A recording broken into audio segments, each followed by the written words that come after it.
funny little story that I stumbled upon today on Reddit. This is from like a day or two ago.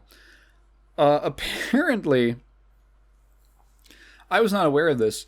If you go try to play Manhunt, the 2003 classic, extremely subversive horror game, I would call it subversive in many ways, by Rockstar Games. If you go to play the Steam release of that, which was released in 2010, it doesn't work. Why doesn't it work? Well, it doesn't. It's not just that it works because of compatibility issues. Like, there's a lot of very low effort ports, quote unquote, or just Steam releases of games on the platform, where they just throw the ROM up or whatever. They just throw the game up with no real extra features, no real modernizations. Oftentimes they'll just literally have it load up DOSBox, which is pretty funny. None of those are the issue with Manhunt. No, in fact, the problem with Manhunt on Steam is that the game doesn't. Okay, the game has to be pirated. So, Manhunt was a game from 2003, right? And in 2003, they used this funny little DRM software called SecuROM, which isn't really in use anymore because it basically, what SecuROM was, is that they needed, or at least one of the forms of it, it needs a CD. If the game is just being loaded as an executable file, it will not work. That triggers like, uh-oh, piracy alert. It needs to detect the actual disk for the game in your disk drive. However, ever since, in the last like 10 years, disk drives have become almost, well, I wouldn't say non-existent, but pretty phased out by this point.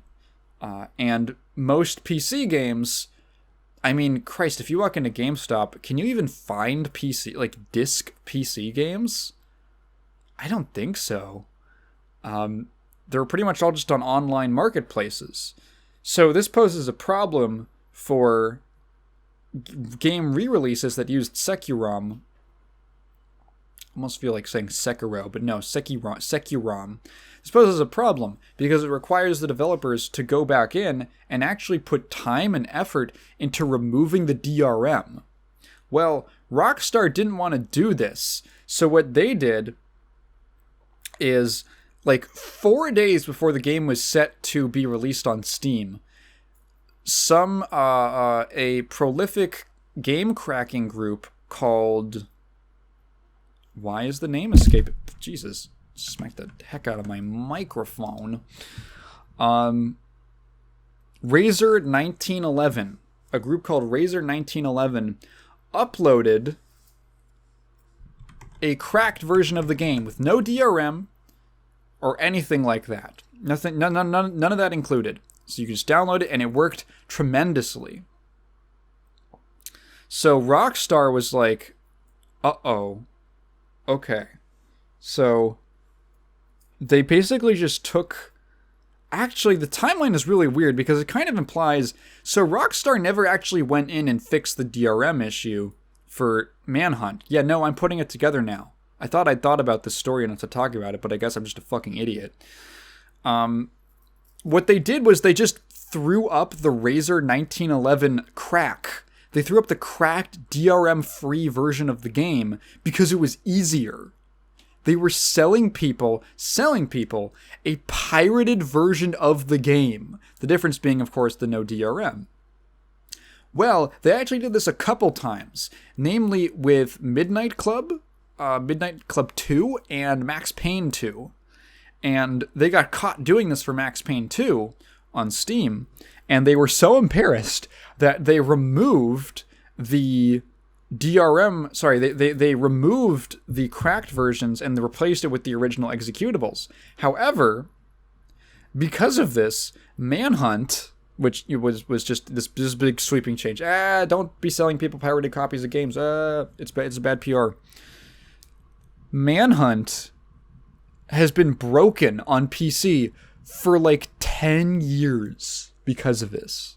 for over 10 years because it's the disc version of the game, which requires you to have the disc, and there's no disc. Which means, so when I say DRM, it trips the anti-piracy functions in the game. And this was back in the day when there was like a bunch of very creative, very funny, haha, anti-piracy measures put into games. So, doors cannot be unlocked. Items cannot be interacted with. The game is literally unplayable. It is a soft lock. The game is soft locked from like the first room practically. You cannot advance at all. You literally have to pirate the cracked version of the game from the Razer guys.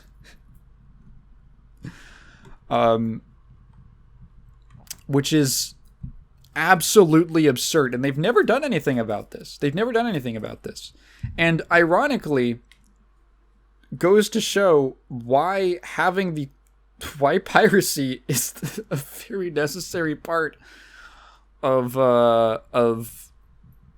honestly just the industry in general, and many industries honestly. Because, yeah, you know, this anti-piracy thing, it's really cool for, like, the first 2 years a game is out. And then after that, or, oh, what if something changes? Like, people stop using CDs as their primary method of like, medium for playing a game. What if it's just the digital file? Uh-oh, tons of fucking problems. Take it from me, someone who has run into this with a number of older games where the developers thought that they were being very clever haha by putting in anti-piracy things, and it's like, wow, that must have made you a lot of money. That must have made you a lot of money back in 1985 when you released this game, and now it's like practically unplayable unless I find a version where someone's gone in and cracked it, which for more obscure games sometimes doesn't exist, which is really cool. When did I end? Oh yeah, if you remember, this is DOS horror. This was more DOS horror. The second video I did, on retro spooky games. Waxworks was a game that literally, like, if you go, because GOG has a lot of these older games, and they will literally just sell cracked versions of the game. Like in that Waxworks release, they literally have, they tell you, like, on the store page, or somewhere in like a README, something like that, hey, the game has basically been cracked, not to remove the anti-piracy segment at the start, where you have to like input a code from a fucking code wheel, like a physical code wheel that would come with the game. Jeez, that sounds future-proof. It's been set so that it's always the same passcode every single time, and you don't have to go through this ridiculous process of figuring out a cipher every single time you want to play the game. Yeah, annoying. Just, it is a good time to bring up the myth. There's an oft-repeated myth that Nintendo, when Nintendo re-releases games on the Virtual Console, like old NES games, that they use pirated versions of those games, like pirated ROMs, because if you look into the game's code, it has, like the hex code, it has an INES header, and INES being the format for ROMs that you will download to play in emulators as if you were pirating them. Not true. Not actually. Well, it is true, but the analysis is wrong. So yes, they do have INES headers, which is what you would find in a pirated game, but that's because INES headers is like the .NES file type is just like the one. It's just the most popular one that exists. I don't think I've ever emulated an NES game that was not in a .NES file. Because it just so happened to be like developed by this guy who happens to be like the foremost authority on NES emulation.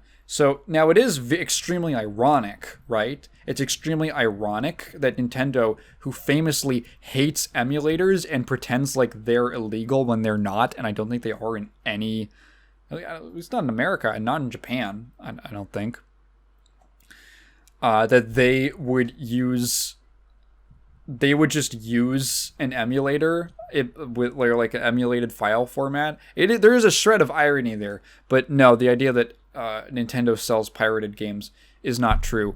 Also, no NES games have anti-piracy measures. Just like none of them. Like there isn't really such a thing as a cracked version of an NES game. It's just the game, and it's been formatted to be like a digital file with the .NES format with an INES header. Yeah, and then there was so in this thread on r/games, this all originates from a gentleman named Silent on Steam. On Twitter. I assume they're also on Steam because they have a copy of Midnight Club 2, which I don't know if it's even available on Steam anymore, but they have a copy, and they opened it up in a hex editor.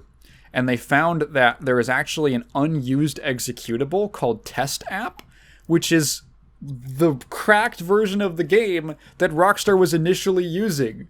So the game actually still contains the cracked version of the executable. It's just not what's accessed. I'm assuming you could like rename some files in the folders and have it run there, but that's not what's accessed if you just hit play by default on Steam if you own Midnight Club 2. Which is really funny.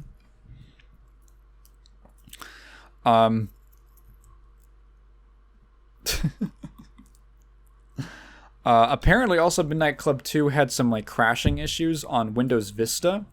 And Silent continues, this explains the myth of the retail Midnight Club 2 crashing on Vista. The game is most likely innocent, as the demo works great out of the box. It was, again, the crack breaking it. This gets better. Razor's crack is fine. So the crack itself is fine. The reason both Midnight Club 2 and Manhunt crashed when these cracks were in use was the fact that Steam DRM included a .bind section that was code not marked as code, thus tripping data execution prevention. Only Midnight Club 2. This .bind thing was only in Midnight Club. So essentially, the crack itself worked fine, but Steam has its own DRM, and I guess for that specific game, they just fucked up the formatting on it for maybe just the Steam release, like Steam exclusive DRM. They fucked up writing the code, which tripped a bunch of weird shit and caused it to crash. That's hilarious. Good going, Rockstar. You couldn't have taken... Again, if you go up and look up reviews for Manhunt right now on Steam, recent reviews mixed. Yeah. And all of the positive reviews are actually just people who are talking about how you need to pirate the game, including someone who has linked a patch. Yeah, just like... What the hell? Yeah, you couldn't have put in like a little bit of effort? You couldn't have put in a little bit of money for that? Come on, guys. This is why you gotta check out the PC Gaming Wiki. Anytime you play, especially an older game, go look it up on PC Gaming Wiki. I've gotten in the habit of doing this. And just look up if there's anything alarming. Like, hey, if I just look up Manhunt, retail, Securom DRM, 3 CDs for US and Europe, 1 DVD for Russia. It's interesting. And